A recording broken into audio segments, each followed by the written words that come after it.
राधे राधे प्रिय देवी और सज्जनों, आपका स्वागत है हमारे YouTube channel monitor biography with Amit में। दोस्तों, आज हम एक ऐसे व्यक्ति के बारे में बात करने जा रहे हैं जिन्होंने कभी ये नहीं सोचा कि वो भारत के एक नंबर वन इंसान बन सकें, बल्कि जितना लोगों ने अभी तक कमाया है उससे ज़्यादा उन्होंने भारत में डोनेट कर रखा है गरीबों के लिए। आइए बात करते हैं रतन टाटा जी की। दोस्तों, उद्योगपति रतन टाटा का 9 अक्टूबर 2024 को मुंबई में निधन हो गया। उन्होंने ब्रीच कैंडी अस्पताल में आखिरी सांस ली। टाटा समूह की ओर से उनके निधन की पुष्टि की गई है। वहीं प्रधानमंत्री नरेंद्र मोदी ने भी उनके निधन पर शोक जताया है। सुप्रसिद्ध उद्योगपति रतन टाटा का 9 अक्टूबर 2024 को निधन हो गया। उम्र संबंधी परेशानियों की वजह से उन्हें मुंबई के ब्रीच कैंडी अस्पताल में भर्ती कराया गया था, जहां उन्होंने अंतिम सांस ली। उन्होंने समूह का हिस्सा होते हुए समूह को नई बुलंदियों तक पहुंचाया। साल 2000 में उन्होंने भारत सरकार ने पद्म भूषण और 2008 में उन्हें पद्म विभूषण पुरस्कार से सम्मानित किया गया। उनके द्वारा नैनो कार से लेकर जगुआर तक लिए गए निर्णयों ने लोगों का नजरिया बदला। वह एक ऐसे शख्स रहे हैं जिनकी कहानियां सुनकर पीढ़ियां बड़ी हुई हैं, और शायद ही कोई व्यक्ति हो जिसने उनके कंपनी द्वारा बनाए गए वाहन में कभी सफर ना किया हो। टाटा मोटर्स के नाम बच्चे से लेकर बुजुर्ग तक जानते हैं। तो आइए इस लेख में हम उनके जीवन के सफ़र के बारे में जानेंगे और अच्छे से आपको बताते हैं दोस्तों क्या रही उनकी जीवनी, आपको समझाते हैं। रतन टाटा जी का जन्म 28 दिसंबर 1937 को हुआ था। उनकी मृत्यु के टाइम जो आयु थी वो 86 वर्ष थी, और उनकी मृत्यु 9 अक्टूबर 2024 को हुई। शिक्षा की बात करें तो उन्होंने कार्नेल विश्वविद्यालय, हार्वर्ड बिजनेस स्कूल से पढ़ाई की। परिवार में पिताजी का नाम नवल टाटा और माताजी का नाम सोनी कमिसारीट था। टाटा सन्स और टाटा समूह की पूर्व अध्यक्ष, परोपकारी इन्वेस्टर, ये उनका पेशा था। और शीर्षक ये रहा है कि टाटा सन्स और टाटा समूह के मानद अध्यक्ष पूर्ववर्ती JRD टाटा। उत्तराधिकारी जो हैं इनके वो हैं साइरस मिस्त्री 2012, नटराज चंद्रशेखरन 2017, वर्तमान जो आज भी हैं। और पुरस्कारों की बात करें तो दोस्तों इन्हें पद्म भूषण और पद्म विभूषण दोनों से सम्मानित किया गया। पद्म भूषण से इन्हें 2000 में और पद्म विभूषण से इन्हें 2008 में सम्मानित किया गया। और कीमत करें तो 3800 करोड़ रुपए की संपत्ति है। और इनका जो सबसे प्रसिद्ध उद्धरण है वो यह रहा था, हमेशा जो जिससे आज के बच्चे मोटिवेट होते हैं वो था कि मैं सही निर्णय लेने में विश्वास नहीं रखता, मैं निर्णय लेता हूं और फिर उन्हें ही सही बनाता हूं। शक्ति और धन मेरे दो मुख्य हित नहीं हैं। अब आइए बात करते हैं इनकी आयु, परिवार और शिक्षा के बारे में। 28 दिसंबर 1937 को बम्बई, ब्रिटिश भारत, मुंबई में जन्मे रतन टाटा नवल टाटा और सोनी कमिसारिएट के पुत्र थे। जब रतन टाटा 10 वर्ष के थे तब वे अलग हो गए थे। इसके बाद उन्हें उनकी दादी नवाजबाई टाटा JN पेटिट पारसी अनाथालय से उन्हें गोद लिया। टाटा का पालन पोषण उनके सौतेले भाई नोएल टाटा, नवल टाटा और सिमोन टाटा के पुत्र के साथ किया। रतन टाटा ने कैंपियन स्कूल मुंबई, कैथेड्रल और John Connon School Mumbai, Bishop Cotton School और शिमला और रिवरडेल कंट्री स्कूल न्यूयॉर्क शहर में शिक्षा प्राप्त की। वह कार्नेल विश्वविद्यालय और हार्वर्ड बिजनेस स्कूल के पूर्व छात्र हैं। जब JRD टाटा ने 1991 में टाटा सन्स के अध्यक्ष पद से इस्तीफा दिया तो उन्होंने रतन टाटा को अपना उत्तराधिकारी नियुक्त किया। उन्हें कई कंपनियों के प्रमुख से कड़े प्रतिरोध का सामना करना पड़ा, जिन्होंने अपनी अपनी कंपनियों में दशकों तक काम किया था। टाटा ने सेवानिवृत्ति की आयु निर्धारित करके उनकी जगह लेना शुरू कर दिया। उन्होंने प्रत्येक कंपनी के समूह कार्यालय में रिपोर्ट करना अनिवार्य कर दिया। उनके नेतृत्व में टाटा सन्स की अतिव्यापी कंपनियों को एक समन्वित इकाई के रूप में सुव्यवस्थित किया गया।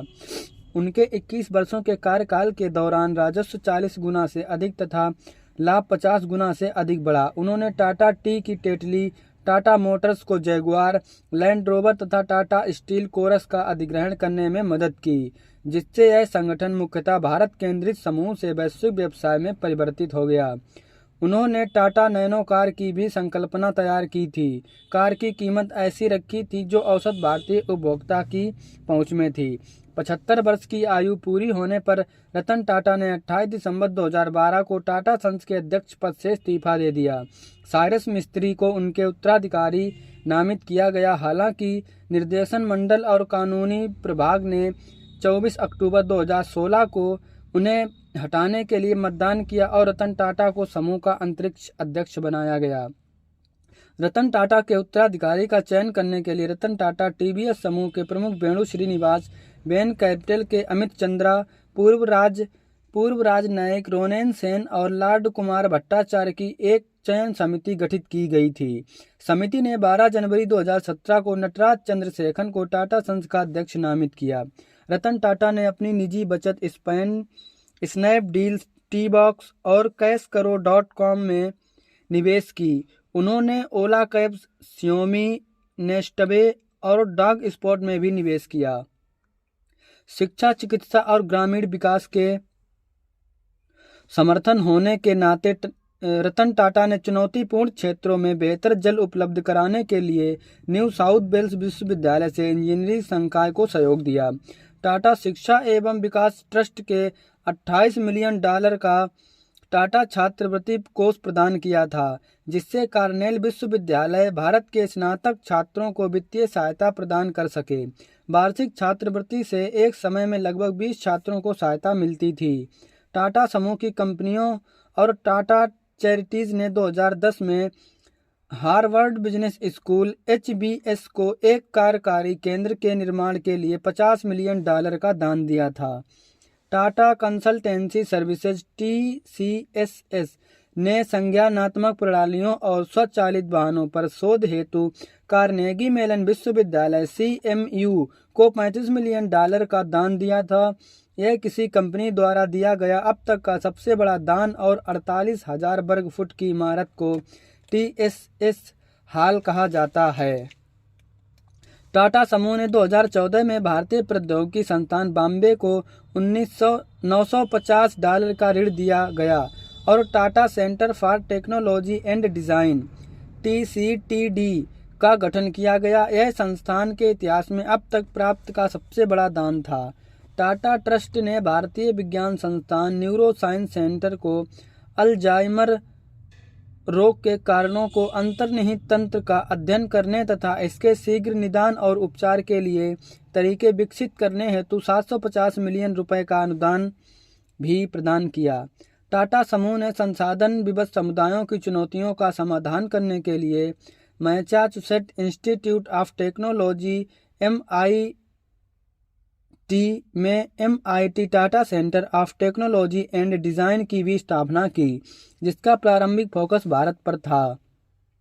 रतन टाटा ने 2011 में कहा था, मैं 4 बार शादी करने के करीब पहुंचा, लेकिन हर बार डर के कारण या किसी न किसी कारण से मैं पीछे हट गया। लॉस एंजिल्स में काम करते समय उन्हें एक लड़की से प्यार हो गया और उन्हें भारत लौटना पड़ा क्योंकि उनके परिवार का एक सदस्य बीमार था। लड़की के माता पिता ने उसे भारत जाने की अनुमति नहीं दी। टाटा अपनी प्रतिबद्धता पर अडिग रहे और जीवन भर अविवाहित रहे। रतन टाटा को उल्लेखनीय कार्यों की वजह से उन्हें बहुत सारे पुरस्कारों से सम्मानित किया गया। उनमें से कुछ पुरस्कार उल्लेखनीय हैं, जो कि इस प्रकार हैं। वर्ष 2000 में इन्हें पद्म भूषण से सम्मानित किया गया, जो भारत सरकार द्वारा इनको दिया गया। वर्ष 2008 में पद्म विभूषण द्वारा इन्हें सम्मानित किया गया, जो भारत सरकार द्वारा इनको दिया गया। और वर्ष 2001 में मानद डॉक्टर ऑफ बिजनेस एडमिनिस्ट्रेशन, जो इनको ओहियो स्टेट यूनिवर्सिटी द्वारा दिया गया। वर्ष 2004 में ओरिएंटल रिपब्लिक ऑफ उरुग्वे का पदक उरुग्वे सरकार द्वारा इनको दिया गया। वर्ष 2004 में फिर इनको मानद डॉक्टर ऑफ टेक्नोलॉजी का पुरस्कार एशियाई प्रौद्योगिकी संस्थान द्वारा दिया गया। वर्ष 2005 में अंतर्राष्ट्रीय विशिष्ट उपलब्धि पुरस्कार, जो इनको बी रिथ इंटरनेशनल द्वारा दिया गया।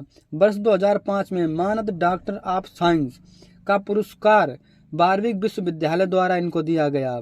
वर्ष 2006 में मानद डॉक्टर ऑफ साइंस भारत प्रौद्योगिकी संस्थान मद्रास द्वारा दिया गया।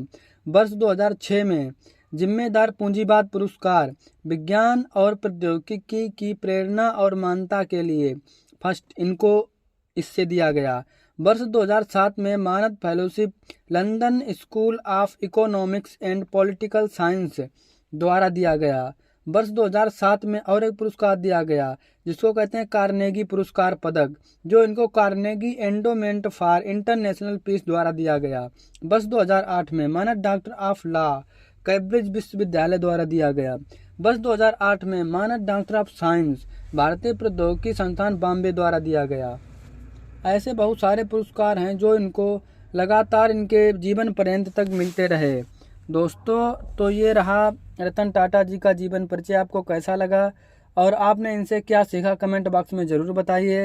ये एक ऐसे पुरुष हैं जिन्होंने लोगों ने जितना अभी तक टोटल मिलियन बिलियन डॉलर अपने लिए इकट्ठे नहीं कर पाए हैं, उससे ज़्यादा रतन टाटा जी ने बिलियन डॉलर हमारे भारत देश में और अन्य भी देशों में लोगों की, गरीब लोगों की मदद के लिए डोनेट कर रखे हैं।